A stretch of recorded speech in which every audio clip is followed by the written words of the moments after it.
হোক এভাবে করে দিনের পর দিন পার হয়ে যাচ্ছিল এবং একদিন সকালবেলায় রবাটা আর ফিজ একসাথে সমুদ্রের কিনারে বসে গল্প করছে। এখানে রবাটা ফিজকে বলে, তুমি আমার সাথে লন্ডনে চলো, আমার বাবা তোমাকে ওখানে একটি চাকরি নিয়ে দিবে, তারপর থেকে আমরা ওখানেই থাকবো। রবাটার এমন কথা শুনে আমরা বুঝতেই পারছিলাম সে নিজেও হয়তো ফিজকে পছন্দ করতে শুরু করেছে। কিন্তু এদিকে ফিজ এমন কোনো কিছুই করতে চায় না।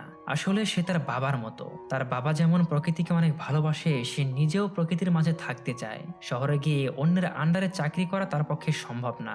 দ্বীপের মাঝেই তার স্বপ্নের দুনিয়াকে সে দেখতে পারে এবং সে চায় রবাটাও যেন তার সাথে এখানে থেকে যায়। তবে রবাটা এমন করবে কিনা তা এখন পর্যন্ত ফিজ জানতে পারেনি। অনেকটা সময় ধরে গল্প করার পর রবাটা তাকে জিজ্ঞেস করে, তুমি কি আমাকে বন্দুক চালানো শেখাবে? রবাটার কথায় হাঁ উত্তর দিয়ে ফিজ তার বন্দুক হাতে নিয়ে রবাটাকে শুট করা শেখাচ্ছিল। এমন অবস্থায় তারা দুইজন কিছুটা ঘনিষ্ঠ হয়ে পড়ে, যা দূরে থেকে দেখে নেস্টের একদমই পছন্দ হয়নি, কারণ সে নিজেও তো রবাটাকে ভালোবাসে। এ নিয়ে তাদের দুইজনের মাঝে তর্ক শুরু হয়ে যায়। এমনকি একসময় তারা হাতাহাতিও শুরু করে দিয়েছিল, যা রবিনসন এসে তাদের দুইজনকে থামায় এবং তাদের সতর্ক করে দিচ্ছিল এমনটা যেন আর দ্বিতীয়বার না ঘটে। আর সেই সাথে তাদের বলা হয় কয়েকদিনের জন্য একটা হলিডে করে আসার, এতে করে সবারই মন ভালো হয়ে যাবে। হলিডের কথা শোনা মাত্রই ফ্রান্সিস অনেকটাই খুশি হয়ে যায়। এরপর সন্ধ্যাবেলায় আমরা দেখতে পাচ্ছিলাম জঙ্গল থেকে একটি শিকারী বাঘ তাদের ঘরের দিকে এগিয়ে আসছিল।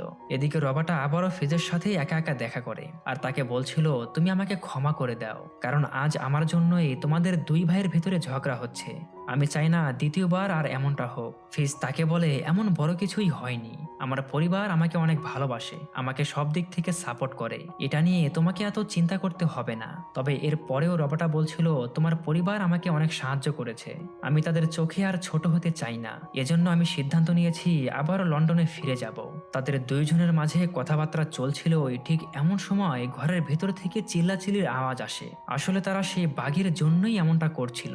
কিন্তু বাইরে আসার পর আমরা অন্য চিত্র দেখতে পারি।